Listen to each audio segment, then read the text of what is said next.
I never liked the way my family whispered. It was never the good kind, not the soft, laughing kind you share at weddings or during movie nights.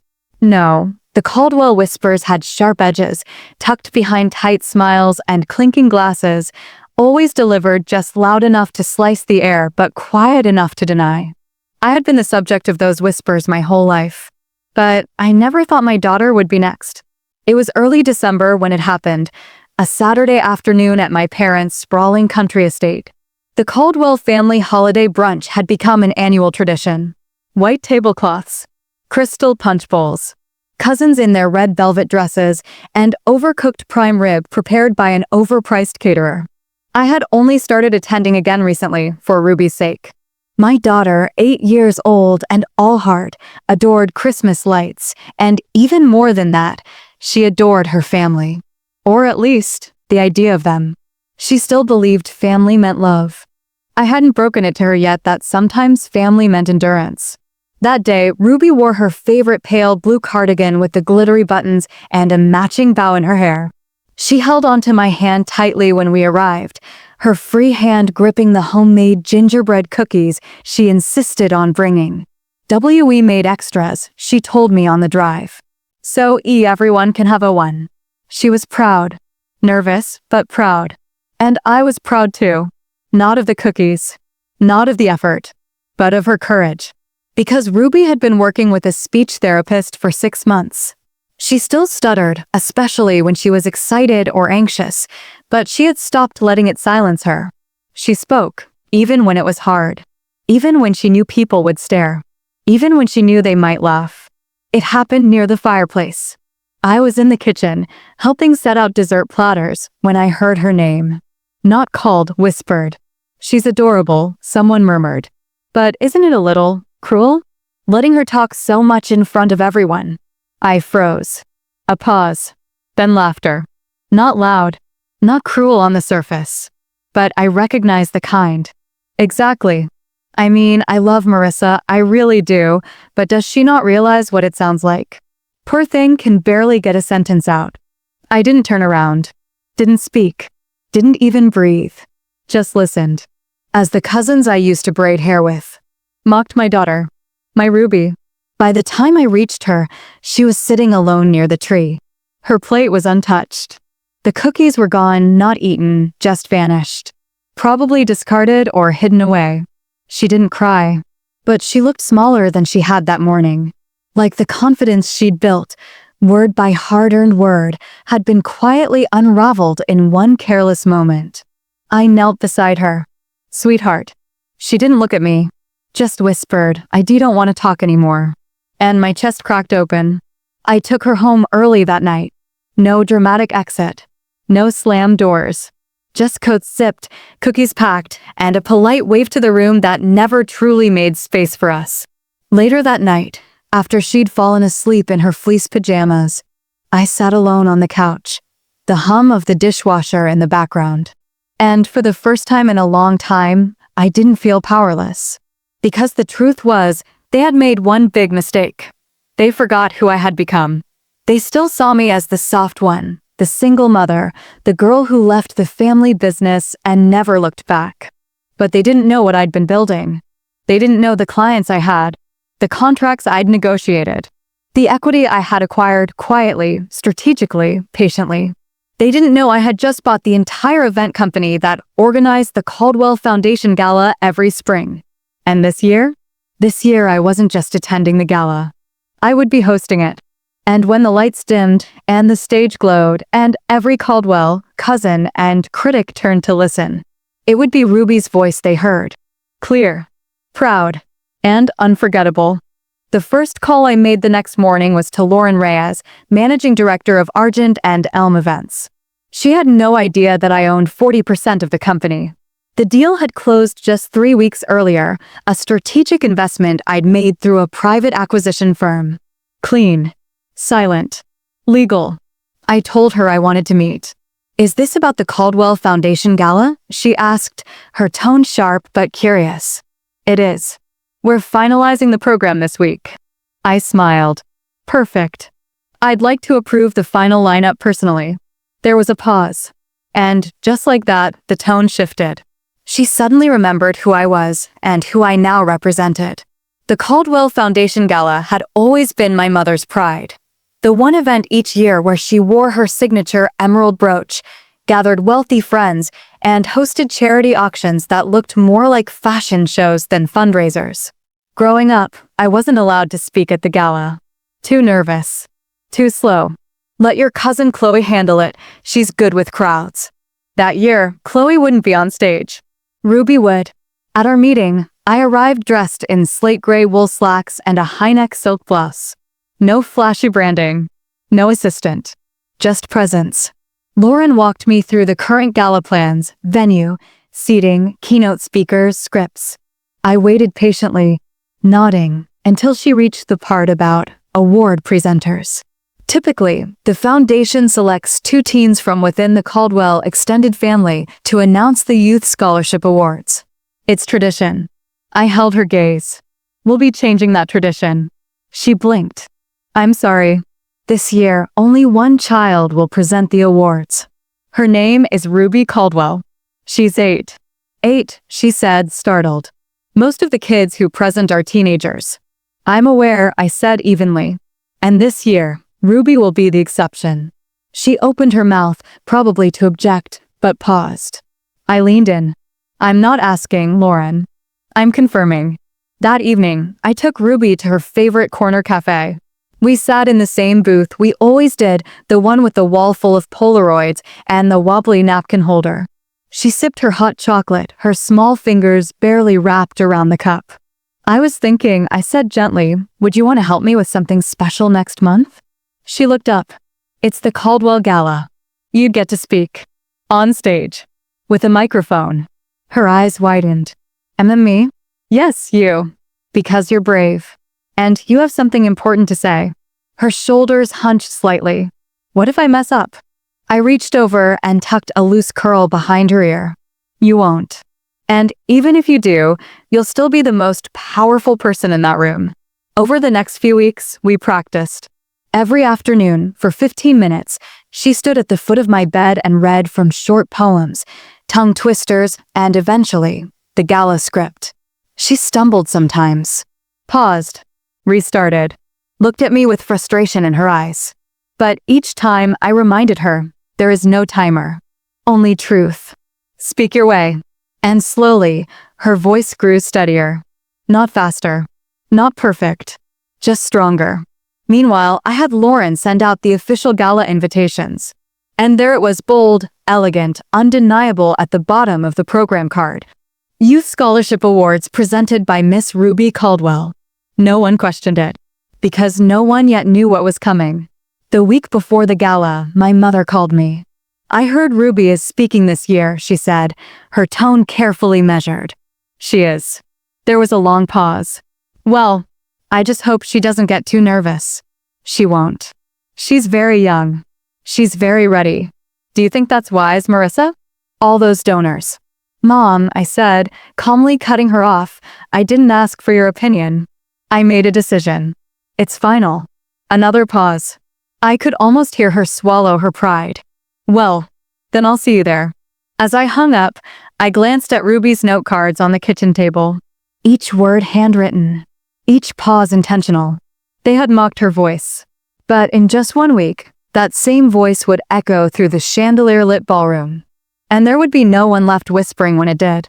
The Caldwell Foundation Gala was one of those events that blurred the line between charity and theater. Tuxedos and silk gowns. A live quartet by the champagne fountain. And just enough forced laughter to keep the air stiff with politeness. My mother used to call it elegance with a purpose. I called it an expensive excuse to stay superior. This year's event was hosted at the Langston Conservatory Ballroom, a glass-walled venue nestled between the lake and the old opera house. It had become the family's favorite because it made every photo look like it belonged in a magazine. And this year, it was mine. As we pulled up, Ruby sat beside me in the back seat of the car, nervously twisting the silver ribbon on her dress.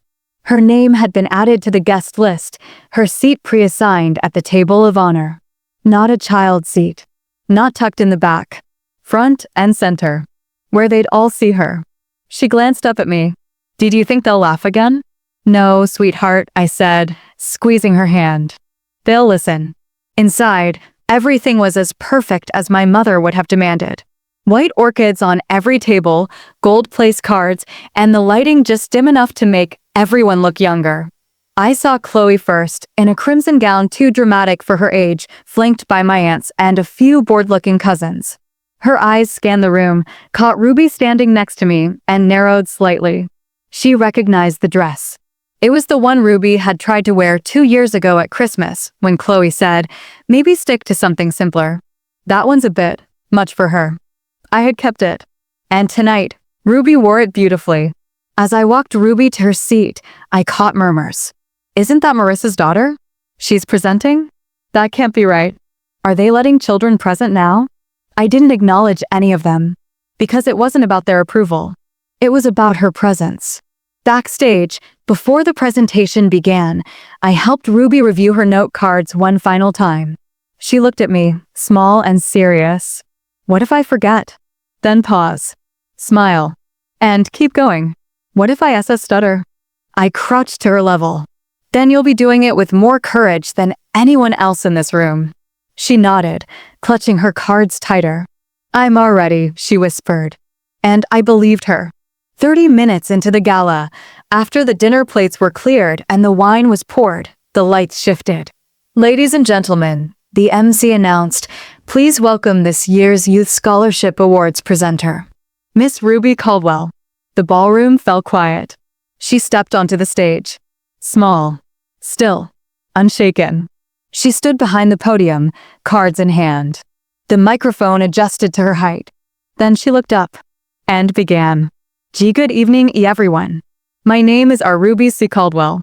I'm 8 years old, and I'm honored to be present this year's Scholarship Awards. There was a pause, but she didn't flinch. She took a breath, steadied herself, and smiled, then continued. The audience was silent, not out of pity, but something more powerful. Respect. Every sentence she delivered landed with sincerity. Yes, her voice hesitated. Yes, it wavered. But it never stopped. She read all 5 scholarship names, announced the winners with perfect enunciation, even closed with a thank you. When she finished, there was a moment of stunned stillness. And then, applause. Real applause. Longer than I'd heard at any previous gala. Back at our table, my mother sat frozen, her wine untouched. My father stared straight ahead. Chloe avoided my gaze entirely. No one clapped louder than the people they once said wouldn't take her seriously. And in that moment, lit by golden chandeliers, surrounded by all the people who once whispered behind her back, Ruby wasn't a girl with a stutter. She was the voice of the evening. Ruby returned to our table glowing, not loudly, not boastfully, just softly lit with pride, like someone who had crossed a quiet finish line the world told her she'd never reach. She sat beside me and exhaled. I did it. I wrapped my arm around her shoulder, holding her close. You didn't just do it, baby. You owned it. Across the table, my mother blinked as if she were waking from a daze. Her champagne flute was still half full, condensation running down the side like a clock ticking too slowly. Lovely, she finally said, flat and rehearsed. Very brave of her. But brave wasn't the word she wanted to say. What she wanted to say was unexpected, threatening, not what we planned. My father cleared his throat. She did well, for her age. There it was. The qualifier. Always a condition. Always a ceiling. They couldn't bring themselves to admit that Ruby had done something extraordinary, not because she wasn't capable, but because it challenged the story they'd already written about her. About us. Chloe excused herself midway through dessert. She mumbled something about needing to check on the silent auction, but never returned. I noticed her friends, all in matching rhinestone heels, glancing at Ruby now with a strange curiosity. The kind that says, maybe we misjudged her. Too late. Backstage, Lauren caught me before I left. Marissa, she said, her voice slow. That was impactful. I smiled. Thank you. She glanced toward the empty podium where Ruby had stood just 30 minutes earlier. You know, your mother asked us to cut the youth presentation entirely last year. Said it slowed the pacing. I wasn't surprised. She said it was tradition, I replied, deadpan. Lauren smirked. Funny how fast tradition shifts when someone else is holding the mic.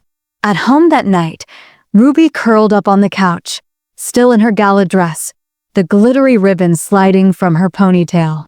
She looked up at me with sleepy eyes. Do why you think Grandma and Grandpa liked it? I hesitated. How do you explain cold pride to a child who only knows warm love? I think they heard you, I said gently. She nodded. Okay, that was enough for her. But it wasn't for me. Because hearing wasn't the same as listening. And I knew my parents, they hadn't been moved. They'd been threatened. Because what Ruby had done on that stage wasn't just speak, she had shattered their hierarchy. Their unspoken rule that only the polished, the perfect, the chosen got to shine. And she had done it with a stutter. The next morning, a group photo from the gala was posted online. Ruby stood in front, next to the mayor's wife, her hands neatly folded. Her smile genuine, unshaken. I shared it on my social media with a single caption. Strength isn't always loud. Sometimes it pauses. And still wins. It went modestly viral. Not millions. But enough. Enough for people to start asking. Who is Ruby Caldwell? Where did she learn to speak like that? What's her story? And behind the scenes, I was already preparing the next chapter. Because this story wasn't just about one night. It was about reclaiming every room they told us we didn't belong in. The email arrived just after midnight. I was in bed, scrolling absently through comments on the gala photo Ruby and I had been tagged in when the notification popped up. Subject: next year's keynote speaker proposal. From Caldwell Foundation at boardadmin.org. I opened it without much thought, half expecting a generic follow-up about the evening's success or a thank you for our participation. But it wasn't that. It was an invitation. Not to attend. To lead. Given the impact of this year's youth segment, the board would like to formally invite Ms. Marissa Caldwell to deliver the keynote address at next year's Caldwell Foundation Gala. My eyes froze on the screen. Keynote. That was always my father's role. Or his best friend's. Or once, that real estate tycoon he played golf with on Thursdays. But now, they were asking me. I reread the email twice, making sure it wasn't a mistake. It wasn't. In fact, the message went on to praise Ruby's delivery, calling it genuinely moving and symbolic of the Foundation's mission of resilience. I laughed, not because it was funny, but because irony has a bitter aftertaste when it comes full circle. They built this empire on legacy, but now they needed relevance. And they knew Ruby had brought that, because I had given her the stage. I didn't respond right away.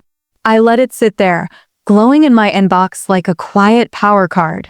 Because here's the thing about power. It's not always about who holds the mic. Sometimes, it's about who can walk away from it and still be heard. The next morning, I opened the fridge, pulled out orange juice, and found Ruby at the table with a notebook. Her speech cards were taped into it, surrounded by little stars she had drawn with her pink pen. I'm saving them, she said, without looking up. So I remember I did something hard. You did, I said, pouring juice into her cup. And you made it look easy. She smiled, then turned the page. Do I think I could do it again? Like, for other things. Like what? I dunno. A school thing. Or if someone else needs help saying something.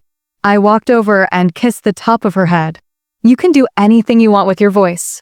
And they'll listen now. A few days later, I received another message. This time, it was from Aunt Lillian, one of the quieter Caldwells, a woman who rarely attended anything unless her husband dragged her along. Her email was simple. I just wanted to say, Ruby was magnificent. And you, Marissa, you've grown into something remarkable. I'm sorry I didn't see it earlier. No demands. No passive judgment. Just acknowledgement. It hit harder than I expected, because it reminded me that not all silence is cruel. Some people stay quiet because they don't know how to stand up. And some are just waiting for someone else to go first. That night, I drafted my reply to the foundation board. Polite. Grateful. Direct. I'd be honored to deliver next year's keynote. However, I'll be proposing a few changes to the event structure.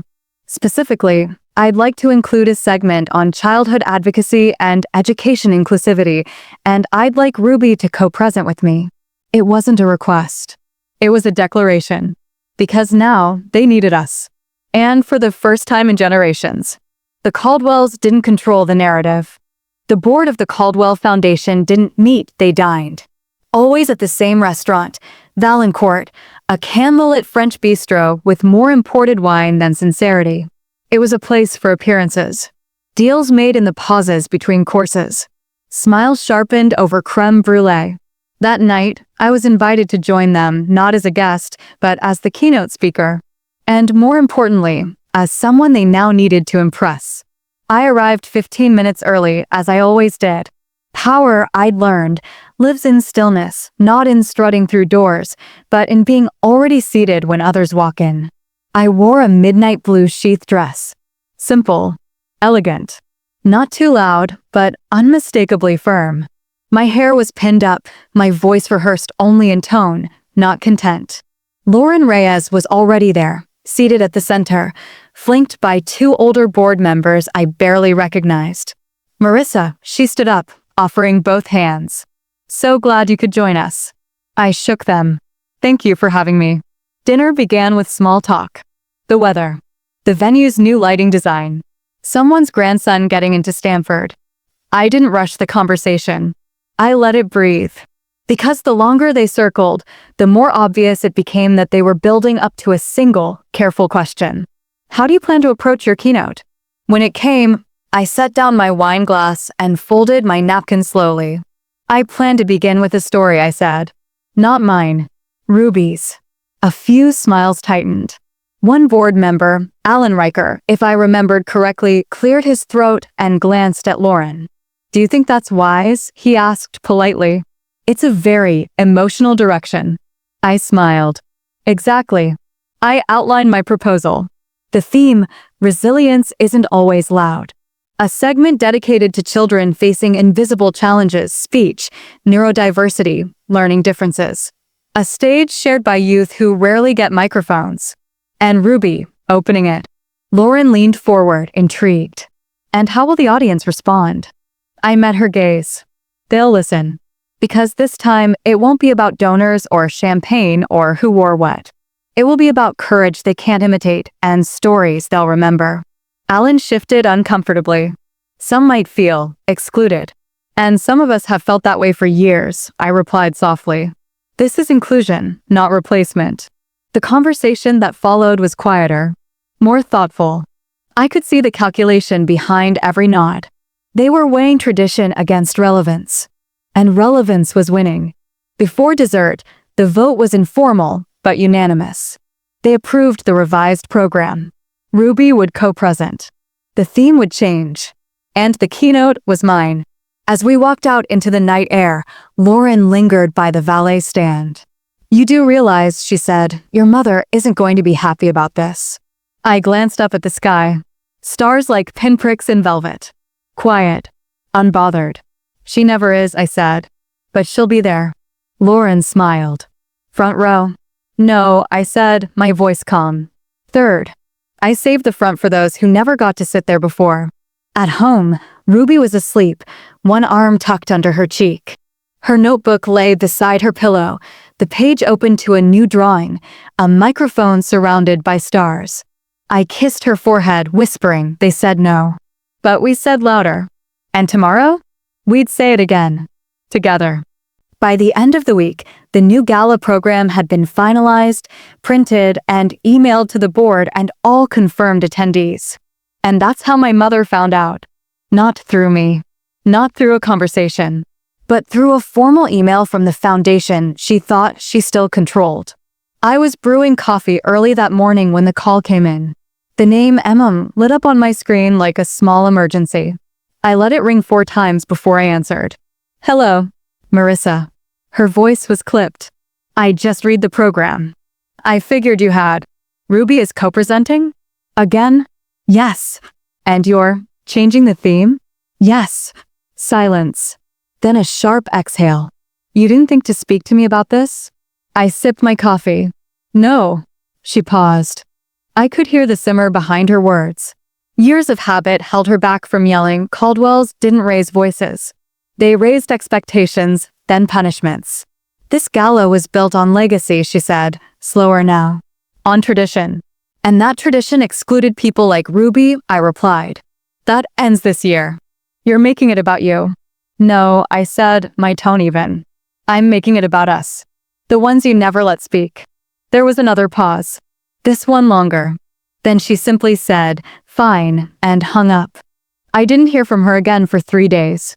But I heard from others. Chloe sent a message through Madison. Grandma's furious. Says you're turning the gala into a therapy circle. My uncle Jeffrey called, pretending to ask about Ruby's school, but slipping in a nervous. Your mom says you're trying to humiliate the family.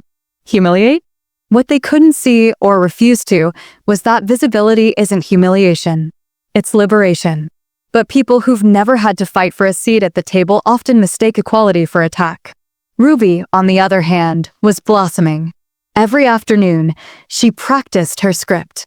Her voice still caught sometimes, especially on the word resilience, but she worked through it. Study. Determined. One evening, she stopped mid-sentence. Mom? Yes. Do you think they'll still whisper about me? I knelt down beside her. Probably, I said honestly. But this time, you'll be the one holding the mic. She smiled. So they'll have to be quiet. Exactly. The real tension came during Sunday dinner. We hadn't been to my parents' house in weeks, but they invited us under the guise of celebrating Ruby's success. I accepted, not because I believed them, but because I needed to look them in the eye. The table was set as always, white linens, polished silver, wine breathing in tall crystal glasses. Ruby wore the soft blue dress again, the one from the first gala. This time, she didn't need my hand to walk in. Dinner began awkwardly. My father asked how business was. My mother asked if Ruby was still in speech therapy. Chloe commented that her cousin had joined a debate club, a pointed dig. I let them all play their parts. Until dessert. That's when my mother said it. I hope, she began, slicing into her cherry tart, that the gala doesn't become too political this year. I set down my fork. Advocating for children isn't politics, I said. It's humanity. And dramatics, she added lightly. I just hope it's not another spectacle. Ruby went quiet beside me. And that was enough. I stood up. You invited us here to celebrate Ruby. But all you've done is undermine her again. My father cleared his throat. Marissa, sit down. Let's not turn this into a scene. This is a scene, I said. And it's the same one we've played for years. Just with new props. I turned to Ruby, held out my hand. Come on, sweetheart. She took it without hesitation. Where are you going? My mother demanded. To write a new scene. As we stepped out into the cool night air, Ruby looked up at me. We're not in trouble? I smiled. No, baby. We're the only ones telling the truth. And this time, the spotlight wouldn't hide it. It would reveal everything. The first batch of gala brochures arrived on a rainy Wednesday morning. They were delivered in a sleek black box, hand-tied with a navy ribbon, the kind of packaging that whispered importance before you even lifted the lid. Ruby watched from the kitchen table, still in her pajamas, as I opened it with deliberate calm. Inside, 100 copies. Cream-colored covers, gold embossed text. Elegant, professional, and entirely rewritten. On the cover, beneath the title Caldwell Foundation Annual Gala, were 2 names printed side by side in serif font. Keynote speakers, Marissa Caldwell and Ruby Caldwell. Theme, resilience isn't always loud. Ruby gasped. And my name's on the C cover. I nodded. Yes, it is. Because you earned it. She ran her fingers over the letters like they were made of magic. To her, they were. Inside the program, the transformation was even more striking. Gone were the generic committee names and legacy profiles. In their place were short stories from families who had benefited from the foundation's programs, real people, not donors. There was a feature about childhood speech disorders, another on inclusive education. And midway through the book, a full-page spotlight. Ruby Caldwell, redefining courage at 8 years old. Beneath it, A candid photo from the last gala, Ruby at the podium, head high, voice mid-sentence. I didn't tell her it was the photo Lauren had insisted we use, or that Chloe had tried to replace it with a collage of her own daughter's awards. I just let Ruby take it in.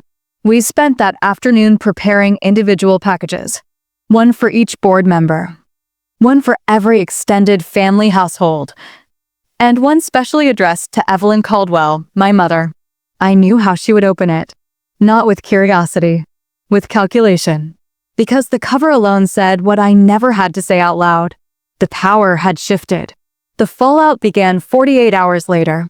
First, a voicemail from Aunt Meredith. Your brochure, it's lovely, dear. Quite different.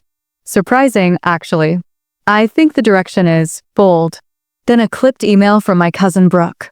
Just wondering if the gala is still formal attire? It's hard to tell from the newer tone.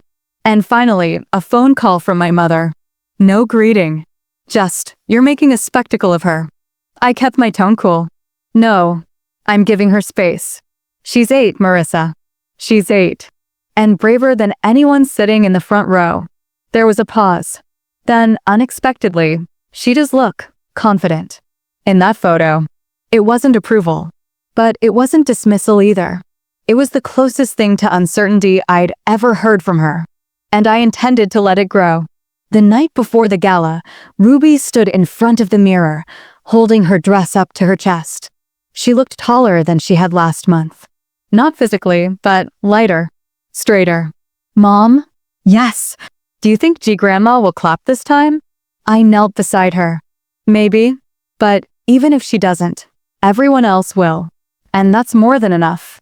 She smiled. I doubly want her to, but I don't need her to. I hugged her then, because that was the moment I realized Ruby wasn't just speaking. She was owning it. That night, after she fell asleep, I sat on the edge of my bed and opened one last package, one brochure I'd set aside for myself. Inside, taped to the inner cover, was a note I had written months earlier during Ruby's first speech therapy session. One day she'll speak, and they'll listen, and it will be beautiful. Tomorrow was that day. And for once, the Caldwells weren't the ones writing the story. The ballroom at the Langston Conservatory had never looked more radiant. Golden uplighting danced across vaulted glass ceilings. Round tables shimmered under crystal centerpieces, and soft orchestral music played beneath the hum of evening chatter. The Caldwell Foundation Gala had always prided itself on elegance, but this year, it held something rarer. Expectation. People weren't just there to be seen. They were waiting to hear. Backstage, Ruby stood in her silver-trimmed dress, gripping the note cards we'd printed on thick paper, each word carefully spaced, her favorite stars doodled in the margins. I crouched beside her, adjusting the mic pen at her collar. You okay, baby? I asked. She nodded, eyes wide, voice steady. I'm already. Her hand was cool in mine, but her grip was strong. This time, she wasn't asking if people would whisper. She was preparing to make them listen. Out in the audience, the crowd had settled. Chloe sat beside Aunt Meredith, fidgeting with her bracelet. My father wore his usual stoic expression, arms crossed.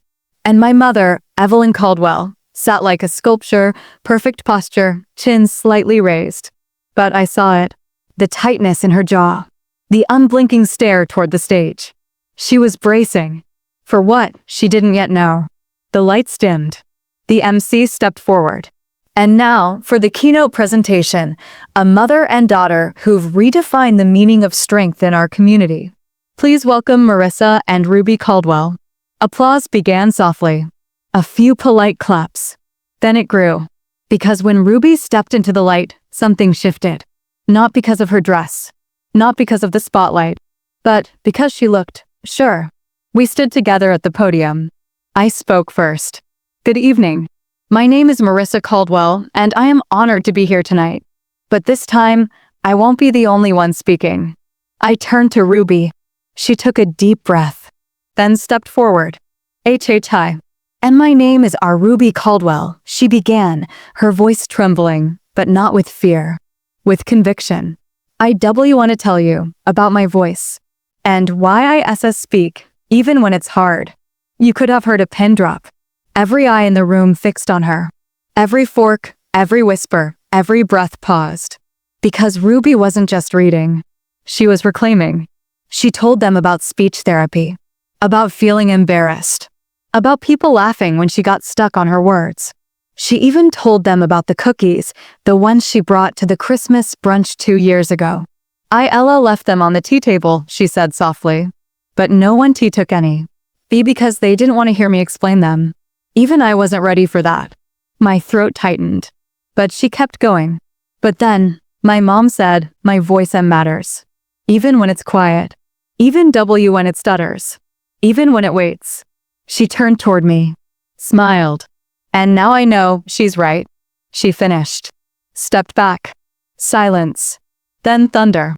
Applause erupted through the ballroom, louder than I had ever heard at any Caldwell event. Chairs scraped back. People stood.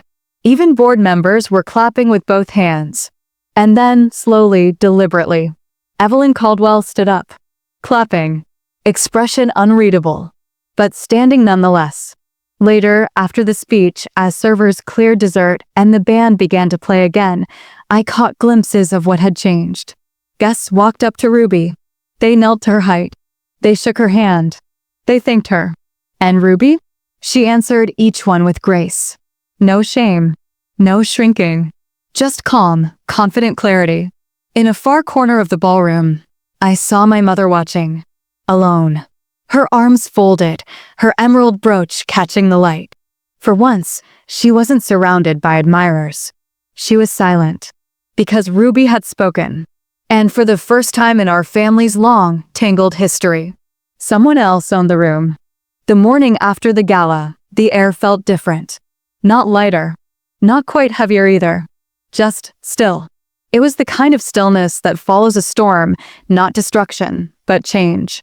A shift in the ground beneath your feet that lets you know something has ended and something else has begun. Ruby was still asleep when I stepped onto the porch with my coffee, the gala brochure folded in half on my lap. I traced her name on the cover again, even though I knew every curve of every letter by heart now. Ruby Caldwell. No title. No apology. Just hers. By noon, the emails started flooding in. Not just polite thank yous this time. Requests. Invitations. Praise. A school superintendent asking if Ruby would speak at a youth literacy event. A speech therapist from Vermont wanting permission to share the keynote in her clinic. A journalist from a parenting magazine requesting an interview. And somewhere among them, a formal message from the Caldwell Foundation Board. Due to the overwhelming response, we propose renaming the annual youth segment the Ruby Caldwell Spotlight. I stared at the screen, then laughed. Out loud. Not because it was funny, but because I never imagined the very institution that once whispered behind her back would now want to carve her name into its marble. But Ruby didn't need the gala anymore. She had already won something far greater, freedom. That afternoon, I called Lauren. Thank you for everything, I said. But I'd like to formally step away from future planning. She paused. You're sure? You've reshaped this event, Marissa. Exactly. It's reshaped. And now, I'm done holding the mold. There was a quiet admiration in her voice when she replied, understood. That evening, Ruby and I sat in our living room. The lights were low. She was curled up on the couch in her pajamas, legs tucked beneath her, flipping through the thank you cards that had already started arriving. Mom? Yes. Are we going to the next GG Gala? I looked at her. She wasn't asking if she could. She was asking if she should. And that made all the difference. Only if you want to, baby. She nodded slowly. I think I want to help other kids speak next time. Like, be there for them. My heart swelled. You just did that, I whispered. She smiled and looked down at her note cards. I kept them. Just in case I need them again. The next day, we stopped by my parents' house. Not out of obligation, but for closure. My mother opened the door herself. There were no hugs. No tension either. Just two women who now saw each other clearly for the first time in decades. I heard about the spotlight segment, she said, voice low. I nodded. Ruby deserves it. There was a long pause before she added, you were right. She was ready. It wasn't an apology. but it was something close. I glanced past her to the hallway where I'd once stood as a child, being told to sit down, stay quiet, smile smaller. "I'm not coming next year," I said softly. Her expression didn't change, but I noticed her shoulders stiffen. "I wish you would." I smiled. "You had your turn, Mom. Now it's ours." And with that, I took Ruby's hand, turned, and walked away. We didn't slam doors, didn't cut ties, didn't scream or cry. We just left. Quietly. Powerfully. Outside, the air felt clean. Ruby looked up at me. Was that okay? That was perfect. Because in a family that worshipped control, we had taken back our peace. And we did it without ever raising our voices. 6 months after the gala, Ruby stood on a new stage.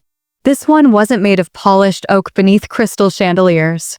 It was a school auditorium. Simple. Faint smell of pencil shavings and glue. Plastic chairs lined up in crooked rows. No gowns. No tuxedos. Just children. Parents. Teachers. And Ruby. She adjusted the mic stand herself this time. No cards.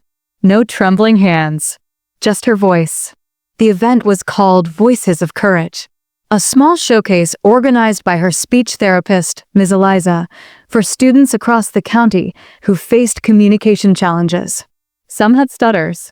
Some were nonverbal and used devices. Some just needed someone to say, "You belong here too." Ruby had been asked to open the event. Not as a guest. As a role model. She wore a simple blue dress. Not unlike the one she wore that first gala night. Her hair tied back in a soft braid. She stepped forward, took a breath, and began. Hi, I'm Ruby. I stutter sometimes. But that doesn't mean I can't speak. A few parents leaned in. A few kids sat taller. When I was littler, I thought, if I talked weird, people wouldn't want to hear me. So I tried to stop talking. A hush fell over the room. But my mom told me that even when I stutter, my words matter. And she let me say them on a big stage. She smiled then. "And now I want to let you say yours." When she finished, the applause wasn't thunderous like at the gala. It was gentler. More human. Claps that said thank you, not bravo. Kids lined up after her talk, not to ask for autographs, but to tell her their stories. One boy told her about how he only talks to his cat. Another little girl asked if it was okay to cry before a speech. Ruby answered them all. With patience. With honesty. With dignity. At the back of the room, I stood beside Ms. Eliza, holding my coffee cup tighter than I meant to. "She's remarkable," Eliza whispered. I nodded. She's herself. That's all I ever wanted. The local newspaper ran a small story about the event the next day. The headline read, "Young girl with a stutter inspires a room full of voices." They included Ruby's photo, no stage lights, no designer backdrop.